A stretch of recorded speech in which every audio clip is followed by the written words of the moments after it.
Frères et sœurs, bonsoir. Continuons notre étude du livre du Lévitique. Livre très important pour comprendre le sens de la crucifixion de notre Seigneur Jésus-Christ et sa passion. Le sens donc de l'Eucharistie et des messes.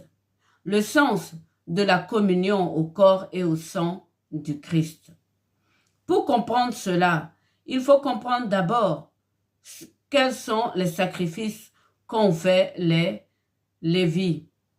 Ils n'ont pas fait uniquement que des sacrifices d'expiation que nous avons retenus, nous les enfants de la grâce, à cause de Hébreux 9, les versets 22 que je lirai tout à l'heure. Dans la précédente vidéo, nous avons vu que les Lévites étaient des justiciers. Et donc Dieu, en les prenant dans cette charge de sacrificateurs, il les a choisis comme justificateurs pour le peuple Israël avant et ensuite pour l'humanité entière par le Christ.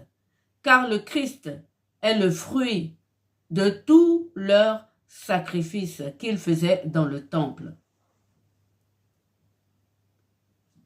Maintenant, voyons ensemble Hébreux 9, les versets 19 à 22. Il est dit ceci. Moïse, après avoir prononcé devant tout le peuple tous les commandements de la loi, prit le sang des veaux et des boucs avec de l'eau, de la laine écarlate et de l'hysope, et il fit l'aspersion sur le livre lui-même et sur tout le peuple en disant « Ceci est le sang de l'alliance que Dieu a ordonné pour vous. » Il fit pareillement l'aspersion avec le sang sur le tabernacle et sur tous les ustensiles de culte. Et presque tout, d'après la loi, est purifié avec du sang. Et sans effusion de sang, il n'y a pas de pardon. Hébreu a bien mentionné « et presque tout ». Car effectivement, il y avait possibilité d'expiation avec la fleur de farine. Et ça, nous le verrons par la suite. Donc, comme je vous le disais, il n'y a pas que les sacrifices d'expiation que faisaient les Lévites. Ils avaient 5 ou 6 sacrifices, tous aussi importants que le sacrifice d'expiation.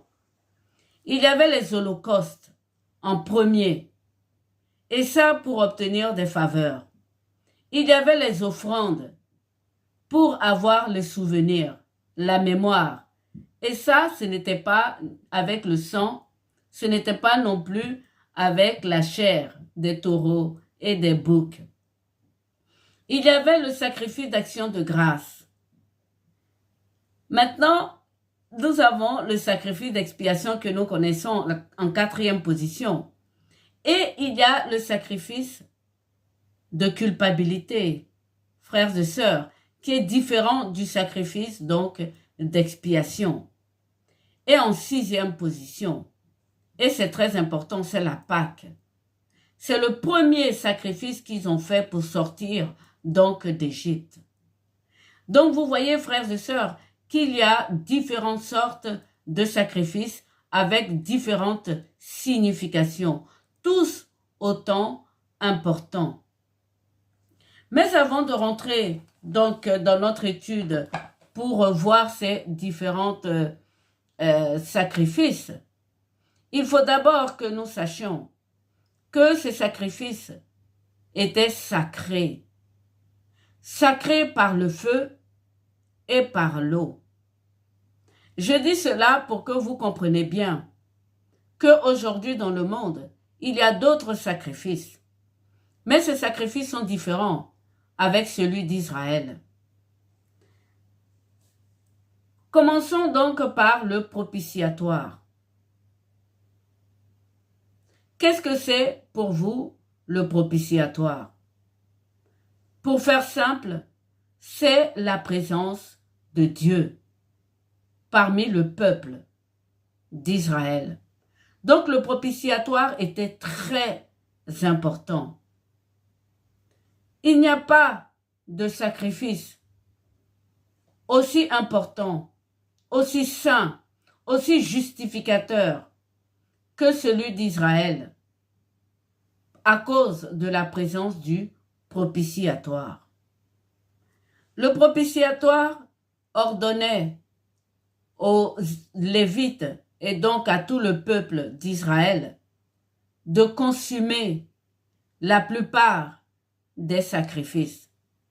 Ils étaient pratiquement tous consumés par le feu. Et ce feu, frères et sœurs, venait de l'Éternel lui-même à cause de la présence du propitiatoire. Le feu est très important. Il ne s'agit pas de n'importe quel feu. Dans Lévitique 9, les versets 24, on nous dit ceci. Moïse et Aaron entrèrent dans la tente d'assignation. Lorsqu'ils en sortirent, ils bénirent le peuple, et la gloire de l'Éternel apparut à tout le peuple. Le feu sortit de devant l'Éternel et consuma sur l'autel l'holocauste et les graisses. Tout le peuple le vit, et ils poussèrent des cris de joie et se jetèrent sur leurs faces. Le feu qui était employé, utilisé pour les sacrifices des Lévites dans le temple depuis le désert, était le feu qui était venu de l'Éternel lui-même. Il ne s'agit pas de n'importe quel feu, ni de feu étranger. Et nous l'avons vu avec la mort des deux fils de Aaron, qui ont pris un feu étranger. Donc ce feu qui est sorti de devant l'Éternel pour allumer le feu sur l'autel des sacrifices ou des holocaustes, ce feu ne devait jamais s'éteindre. Et les sacrificateurs devaient entretenir ce feu. Nous l'avons dans la loi de l'Holocauste, dans le Lévitique 6, les versets 5-6. Voici ce qui est écrit. Le feu brûlera sur l'autel, il ne s'éteindra point. Chaque matin, le sacrificateur y allumera du bois, arrangera l'holocauste et brûlera la graisse des sacrifices d'action de grâce.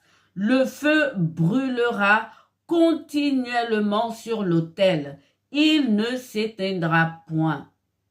C'est la preuve, frères et sœurs, que ce feu est sorti de devant l'Éternel. Et ce feu, la présence de ce feu, c'est la présence du propitiatoire. Mais il n'y avait pas que le feu, il y avait aussi l'eau, frères et sœurs. Et nous savons que les Israélites, les Lévites, ils ont commencé leur sacrifice dans le désert. Ils l'ont fait pendant 40 ans à la sortie d'Égypte. Et nous savons que dans le désert, il n'y a pas d'eau. Alors, frères et sœurs, où est-ce qu'ils ont trouvé l'eau? Toute l'eau qu'ils avaient était pure, très pure. Le matin, l'Éternel était au milieu d'eux, sous forme d'une nuée. Et nous savons que la nuée, c'est de la vapeur d'eau. Il y a eu aussi ce rocher que Moïse a frappé pour avoir de l'eau. Il y a eu aussi cette eau qui a été purifiée à Mara. Donc vous voyez, frères et sœurs, que le feu et l'eau utilisés pour les sacrifices que nous allons voir maintenant viennent de l'Éternel lui-même. C'est la différence avec les autres sacrifices, comme je vous le disais. D'autres peuples font des sacrifices. Leur sacrifice est agréé par Dieu. Dieu est souverain. S'ils le font aujourd'hui, c'est parce que Dieu le veut. Et quels sont ces peuples, frères et sœurs? Aujourd'hui, nous savons que l'islam continue ses sacrifices.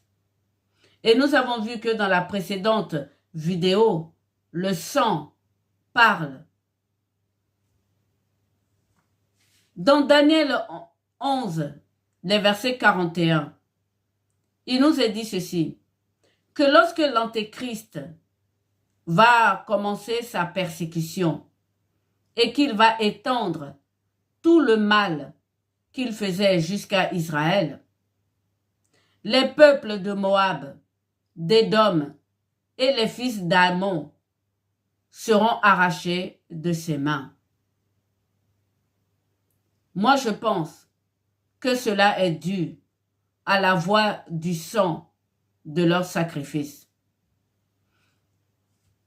C'est dans Daniel 11, à partir des versets 41. Vous pouvez le lire. Vous pouvez aussi faire le lien avec Balak. Balak est de Moab. Et Balak a invité Balaam en faisant des sacrifices, justement, lui demandant de maudire Israël. Donc les Moabites et les Édomites et les Ammonites font toujours ces sacrifices de sang. Mais ils sont différents des sacrifices d'Israël. Comme je vous le disais, à cause du feu qui vient de devant l'Éternel. Maintenant, frères et sœurs, rentrons donc dans notre vidéo en voyant ces différents sacrifices. Il n'y avait pas que le sacrifice d'expiation. Il y avait également les holocaustes, les sacrifices d'action de grâce, les offrandes en dons, des sacrifices de culpabilité et le tout premier sacrifice qui est celui de la Pâque. Commençons donc par les holocaustes, frères et sœurs. Les holocaustes n'étaient pas des sacrifices d'expiation. C'était des sacrifices pour obtenir des faveurs, pour obtenir la grâce de l'Éternel. Lorsque vous lirez, vous verrez que ces sacrifices étaient consumés en entier. Et oui, tous les sacrifices ne sont pas uniquement pour expier les péchés, pour le pardon des péchés. Ce sacrifice de l'Holocauste, frères et sœurs, était pour obtenir les faveurs de l'Éternel. Voyons ensemble quelles sont les faveurs qu'ils ont obtenues par ces sacrifices des Lévites, qu'on appelle les holocaustes. La première faveur, frères et sœurs, c'est l'alliance et le choix d'Israël comme prémisse, comme premier fils de Dieu. Et oui, Dieu s'est révélé à Israël. Il a choisi Israël comme premier fils. Et c'est pour cela que c'est d'Israël et de la tribu de Juda que vient notre Seigneur Jésus-Christ. Deuxième faveur, elle donne à Israël le statut d'époux. Je vais vous surprendre peut-être. Les Israélites sont nos pères dans la foi, depuis Abraham. Abraham faisait ces mêmes sacrifices. Et j'en ai parlé déjà dans une autre vidéo. Le statut d'époux est compréhensible lorsqu'on sait que le Christ, qui vient justement de ces sacrifices, il est l'époux de l'Église. Ce que je veux dire par là, c'est que les Israélites sont les époux comme le Christ. Ils sont également pères dans la foi, comme le Christ est père, comme il l'a dit à Philippe, en lui disant « Le Père est en moi, et je suis dans le Père. Si tu veux voir le Père, tu m'as vu, car je suis le Père. » Eh oui. Et l'Église, nous, les enfants de la grâce, nous sommes les épouses. Donc, vous voyez la différence entre l'Holocauste et le sacrifice d'expiation. L'Holocauste est d'une grande faveur pour le peuple d'Israël. Continuons avec les faveurs. Israël est mis à part. Frères et sœurs, Israël ne fait pas partie des nations. Israël est sanctifié par justement ces holocaustes. Et nous allons voir ça dans Nombre 23. C'est vraiment intéressant. Dans Nombre 23, nous avons donc notre cher Balak qui a appelé Balaam pour maudire Israël. Ce n'était pas possible. Et voilà ce que Balaam a dit dans un oracle très intéressant. Il a dit ceci. Nombre 23, le verset, à partir des versets 7. Il est dit ceci. Balaam prononça son oracle et dit, Balak m'a fait descendre d'Aram. Le roi de Moab m'a fait descendre des montagnes de l'Orient. Viens maudire Jacob. Viens, sois irrité contre Israël. Comment maudirais-je celui que Dieu n'a point maudit? Comment serais-je irrité quand l'Éternel n'est point irrité? Je le vois du sommet des rochers, je le contemple du haut des collines. C'est un peuple qui a sa demeure à part et qui ne fait point partie des nations. Et oui, Israël est mis à part. Israël ne fait plus partie des nations. Et cela est dû aux holocaustes des Lévites dans le désert. Frères et sœurs, il n'y avait pas que des sacrifices d'expiation. Il y avait aussi des sacrifices pour obtenir la faveur de l'Éternel. Et lorsque nous savons que l'Éternel est justement éternel, ces faveurs obtenues par les holocaustes pour Israël sont éternelles également. Israël est mis à part. Israël est sanctifié. Non seulement Israël est mis à part, frères et sœurs, mais souvenez-vous de Jérusalem, la ville du grand roi. La terre d'Israël ne fait pas partie des autres nations. Lorsque nous disons paix sur Israël, paix sur Jérusalem, c'est paix pour toute l'humanité. Car Jérusalem, c'est la ville du grand roi. Et la Jérusalem céleste descendra du ciel. Certains théologiens ou hommes érudits, ou même parmi les Israélites eux-mêmes, disent que Israël, Jérusalem, est le paradis. Eh oui, c'est-à-dire que Jérusalem, la Jérusalem physique que nous voyons, a le même emplacement que le paradis spirituel, avant que Adam et Ève soient couverts de peau et chassés du paradis. Donc, Jérusalem est le paradis. Je vous laisse méditer là-dessus. Nous continuons avec les faveurs. Israël est justifié, à tel point que Balaam ne pouvait point maudire Israël. Nous l'avons lu tout à l'heure. C'est toujours dans Nombre 23, des versets 6 à 8. Il le dit, il ne peut pas maudire celui que l'Éternel lui-même n'a pas maudit.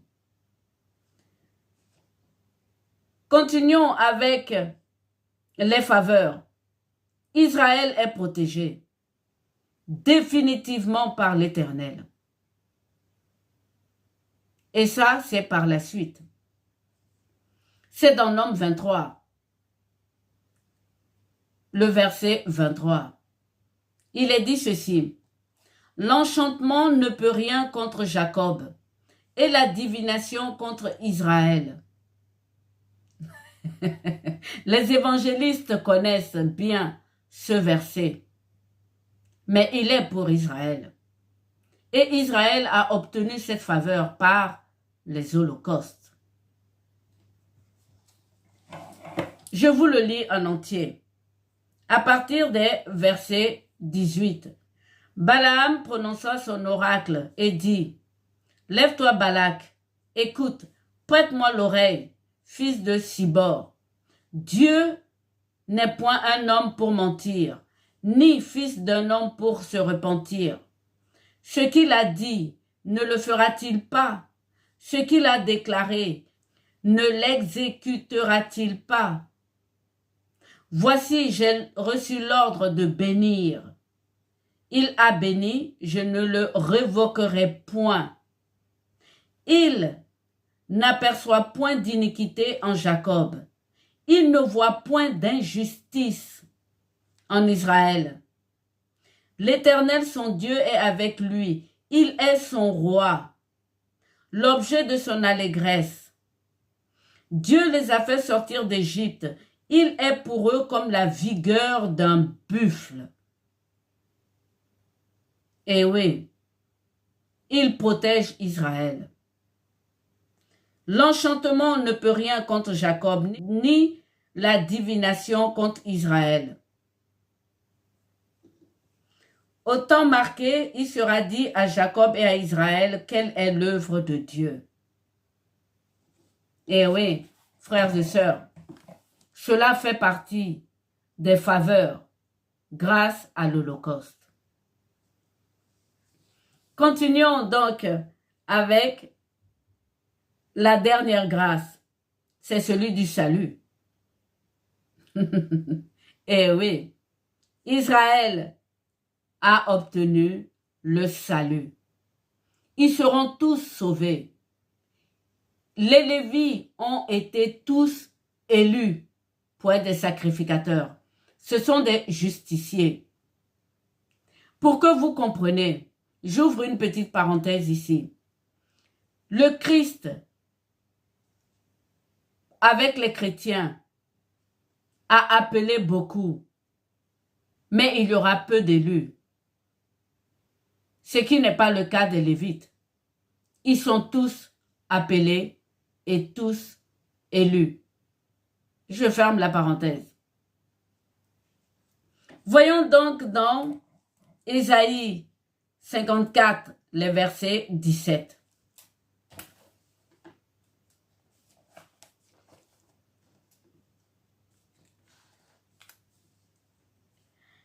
Commençons par les versets 16. Il est dit ceci. Voici, j'ai créé l'ouvrier qui souffle le charbon au feu et qui fabrique une arme pour son travail. Mais j'ai créé aussi le destructeur pour la briser. Verset 17. Toute arme forgée contre toi sera sans effet. Et toute langue qui se lèvera en justice contre toi, tu la condamneras. Tel est l'héritage des serviteurs de l'Éternel. Tel est le salut qui leur viendra de moi, dit l'Éternel. Vous voyez, frères et sœurs, qu'il n'y a pas que le sacrifice d'expiation. Il y a le sacrifice pour obtenir des faveurs. Et c'est le cas pour le sacrifice de notre Seigneur Jésus-Christ. Il n'a pas pardonné que des péchés. Il nous a obtenu aussi toutes ses faveurs. Mais nous ne retenons que le salut. Alors que Pierre nous le dit, nous sommes un peuple saint, un sacerdoce royal. Et ce sacerdoce royal, nous l'avons obtenu par le sacerdoce des Lévites, par leur sacrificature et par tous les sacrifices qu'ils faisaient, pas seulement le sacrifice d'expiation. Donc ce que notre Seigneur Jésus-Christ a fait sur la croix, ça comprend tous les 6 sacrifices que je viens de vous citer. Les holocaustes, les offrandes, les sacrifices d'action de grâce, les sacrifices d'expiation, les sacrifices de culpabilité et évidemment la Pâque. Pourquoi, à votre avis, Israël, à la fin des temps, va chercher à construire, à reconstruire le temple? Parce que justement, ces faveurs, ils ne les voient plus. Ils ne les comprennent plus. Lorsque l'Antéchrist va faire monter tous les peuples, toutes les nations contre Israël, ils prendront peur. Et donc, ils vont reconstruire le temple pour pouvoir faire des holocaustes et obtenir ces mêmes faveurs. Dans Ézéchiel, ils ont fait pareil. Avec les Lévites toujours de la famille des Sadoc. Le feu est sorti du ciel pour consumer les holocaustes. Pareil pour Élie, lorsqu'il a repris les sacrifices. Les holocaustes avant donc d'égorger les 500 prêtres de Baal. Il a offert un holocauste et le feu est quitté de devant de Dieu pour brûler cet holocauste, pour le consumer entièrement. Donc vous voyez que les holocaustes sont aussi importants, voire même très importants, aussi importants que le sacrifice d'expiation que vous avez retenu. C'est pour cela que il est important de lire le livre du Lévitique. C'est très important, frères et sœurs. Ça nous permet de comprendre le sens du sacrificature, le sens du Christ. Le Christ n'est pas uniquement pour expier les péchés. Il est aussi pour le salut, pour les faveurs que je viens de citer. Continuons donc avec les sacrifices. Le deuxième sacrifice, ce sont les offrandes en dons. Et là, frères et sœurs, il n'y a pas de sang ni de chair. Donc vous voyez que Dieu ne buvait pas le sang et la chair. Il s'agissait donc des fruits de la terre. Donc la fleur de farine, sans levain, l'huile d'olive pure et vierge et l'encens. Et tout ça avec du sel. C'est très important. Ce sacrifice, qu'on appelle des offrandes en dons, était pour le souvenir ou la mémoire. C'est pour cela que le Christ, le soir de sa passion, le jeudi soir, a dit ceci lorsqu'il a pris le vin et le pain. Faites ceci en mémoire de moi. La mémoire, c'est très important. Et qu'est-ce qui, selon vous, fait en sorte que ces offrandes en dons demeurent devant l'Éternel? C'est à cause de l'encens, le parfum, l'encens qui brûle avec donc la fleur de farine et l'huile sur les holocaustes, sur l'autel. Le parfum pour l'Éternel est un souvenir. Et donc ce parfum d'encens, il a même interdit à ce que d'autres personnes refont ou même copient ce parfum. Parce que le parfum est unique. Et ce parfum, il le garde éternellement. Et c'est un souvenir pour l'Éternel, en faveur donc des Israélites. Ce sacrifice est très important. Il est aussi important que les holocaustes. Grâce au parfum de l'encens consumé et qui monte devant l'Éternel. Ce parfum rappelle à l'Éternel le souvenir d'Israël à jamais et pour toujours. Et cela, nous l'avons dans Isaïe 49. Les versets 13 à 17. Je vous le lis. Ça dépend des traductions. Alors, il est dit ceci.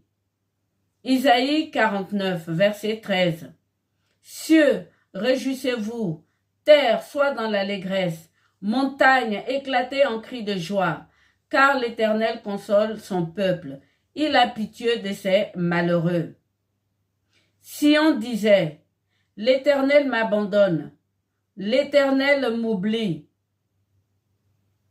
Une femme oublie-t-elle l'enfant qu'elle allaite? N'a-t-elle pas pitié du fruit de ses entrailles? Quand elle l'oublierait, moi, je ne t'oublierai point. Voici, je t'ai gravé sur mes mains. Tes murs sont toujours devant mes yeux. L'Éternel a gravé Israël dans la paume de ses mains. L'Éternel ne peut pas oublier Israël à cause du parfum des offrandes en don avec l'encens. C'est extraordinaire. Et nous avons ce même mémorial. Nous le faisons avec l'Eucharistie. Lorsque d'autres, nos frères évangélistes ou protestants, disent que nos prêtres mettent beaucoup de soin dans l'Eucharistie, il y a une raison pour cela. C'est parce que c'est un mémorial très important. L'encens qui est fait tout autour de l'autel, lorsque les prêtres font l'Eucharistie, ça rappelle ces offrandes en don.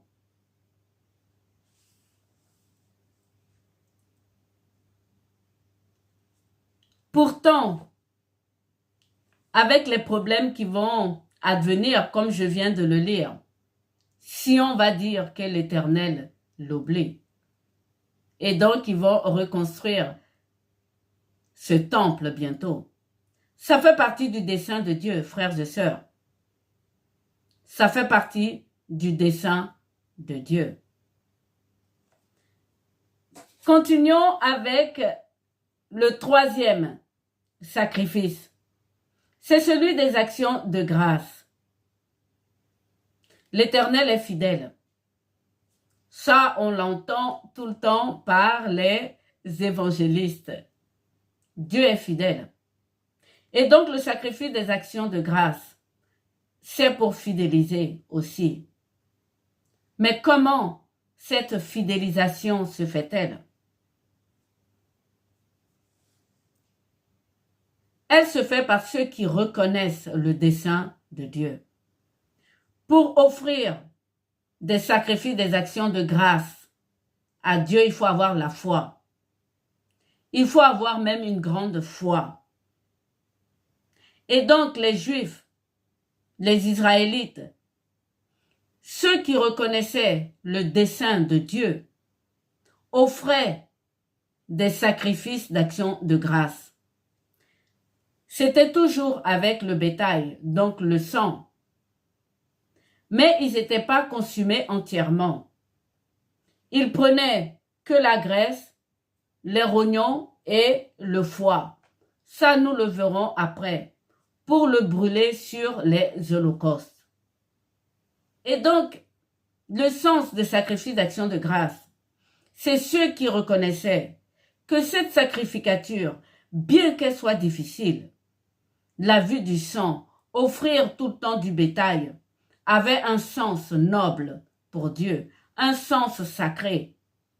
Ils avaient compris que c'était pour les sanctifier, les mettre à part, afin qu'ils obtiennent toutes les faveurs que j'ai citées. Et donc ceux-là faisaient des actions de grâce. Ils faisaient des sacrifices d'action de grâce. C'est-à-dire que lorsqu'ils obtenaient ces faveurs-là, eh ben, ils allaient remercier Dieu. Que représentent aujourd'hui pour nous ces sacrifices d'action de grâce qui nous fidélisent? C'est la louange et l'adoration eucharistique.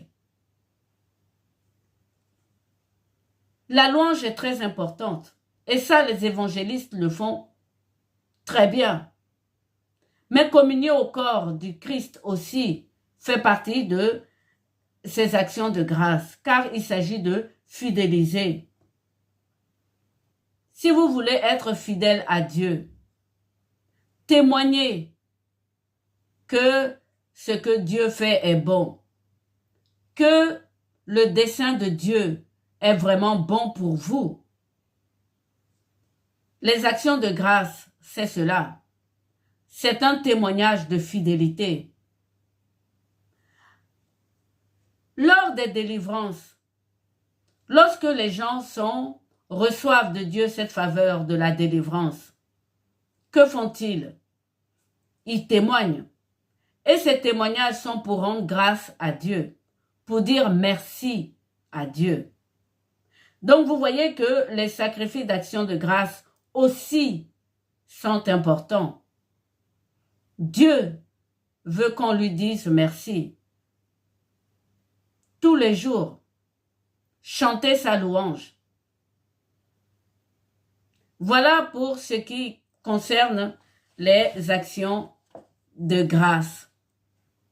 Si vous saviez le sens de ces sacrifices d'action de grâce, vous courirez toujours à la messe. Et oui, je vous le dis, frères et sœurs. Continuons maintenant avec le 4e sacrifice, celui qui est le plus connu. C'est le sacrifice d'expiation. Ce sacrifice est différent des autres, puisque ce sacrifice n'était pas brûlé dans le camp, ni dans la tente, ni sur l'autel des expiations. Il était brûlé en dehors du camp, par toujours les sacrificateurs et avec le feu de l'Éternel. Il recevait pour ces sacrifices uniquement les graisses, le rognon et le foie. Le sacrifice d'expiation, j'en ai déjà parlé dans une vidéo. Le sacrifice d'expiation est le sacrifice qui est le plus connu des enfants de la grâce. Il est très important puisque nous sommes tous sauvés pour ceux qui croiront, qui se convertiront. Dieu est fidèle, il n'est pas homme pour mentir. Et donc, par sa parole, il a dit, tous ceux qui mettront leur foi en lui seront sauvés, ils ne mourront point. Donc, les enfants de la grâce ont retenu uniquement que le sacrifice d'expiation. Alors, ce sacrifice d'expiation avait deux sens. Pour le pardon, le sacrifice est brûlé et consumé en dehors du camp. Et le sens très important, mais nous le verrons dans la 3e vidéo, c'est que c'était le seul sang qui rentrait dans la tente d'assignation. Tous les autres sacrifices où il y avait offrande de sang, le sang était versé tout autour de l'autel des holocaustes. Mais le sang du sacrifice d'expiation est entré dans la tente, dans le lieu saint. Mais nous le verrons par la suite. Dans cette vidéo, nous retenons uniquement que les différents sacrifices. Pour que vous sachiez que la passion du Christ regroupe tous ces sacrifices et que le Christ est l'agneau de propitiation et pas seulement l'agneau d'expiation.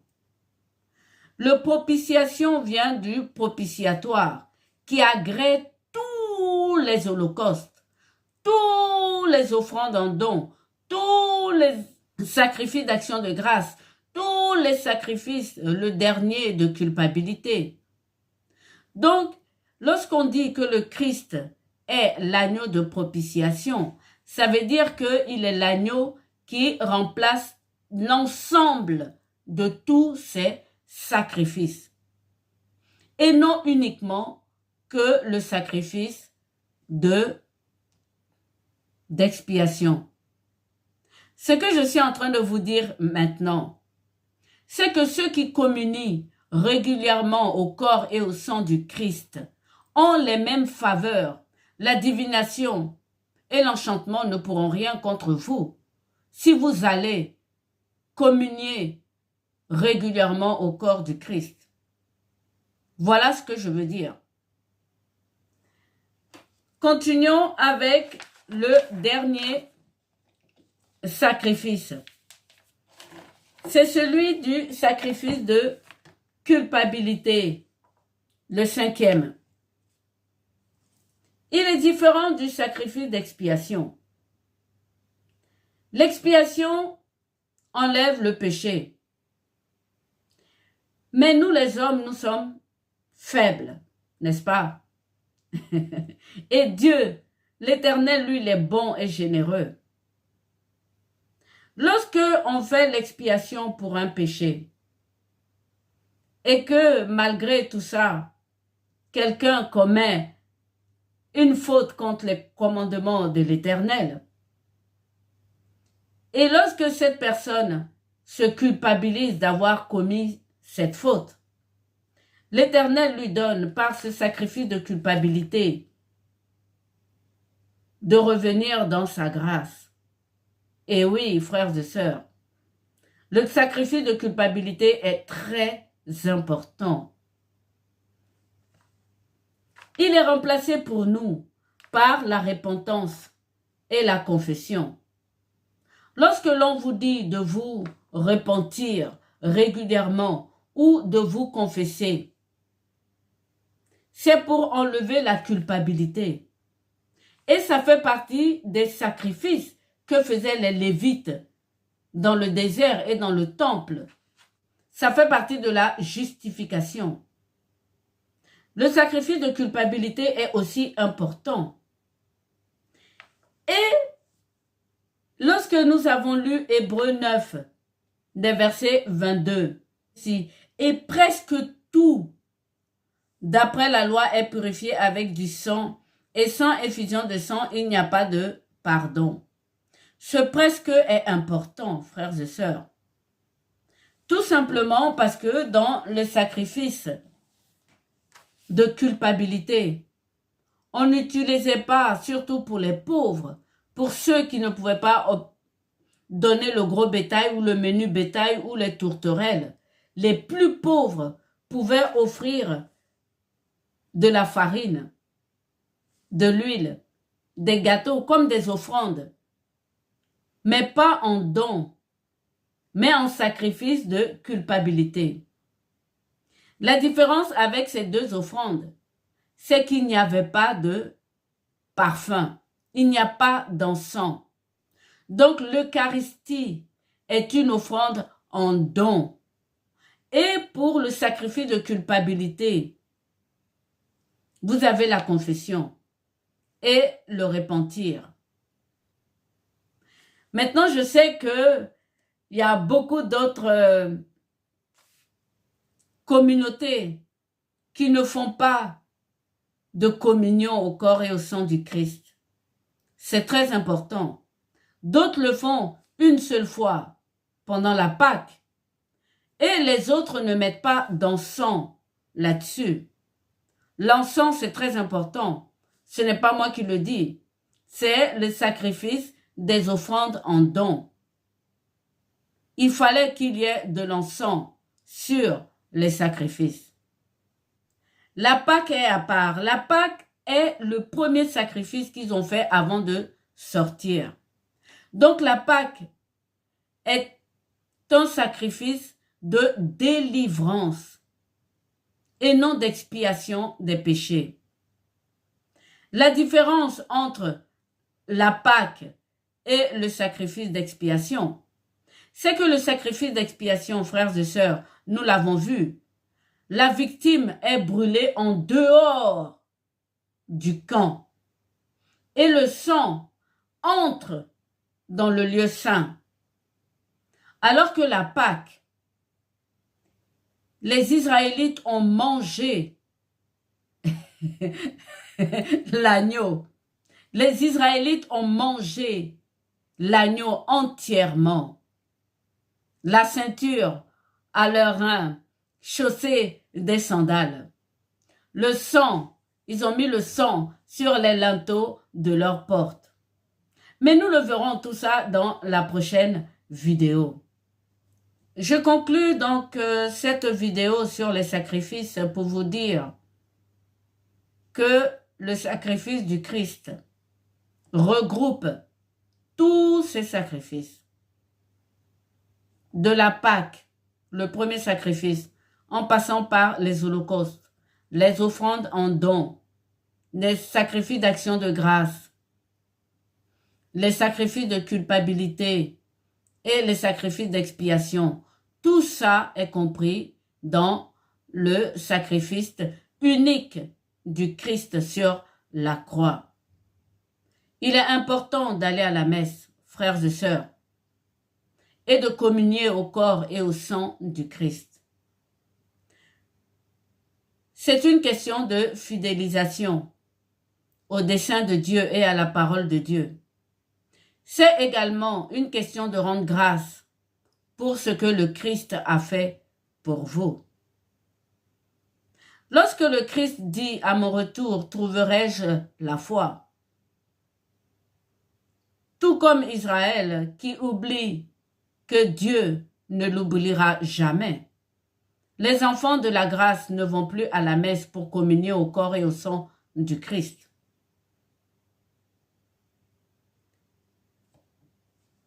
Pour avoir les faveurs, la protection, pour être un peuple saint, un sacerdoce royal, il faut communier au corps et au sang du Christ.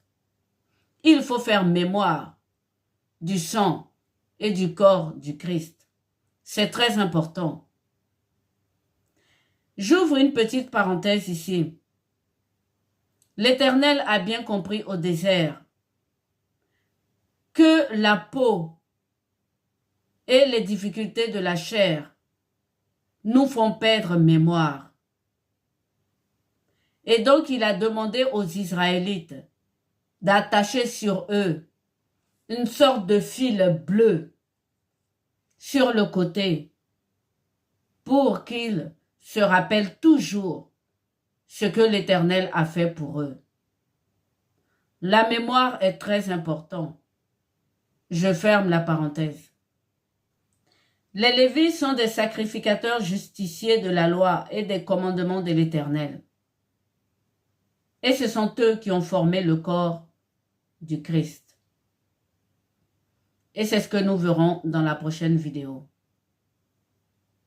Bonsoir.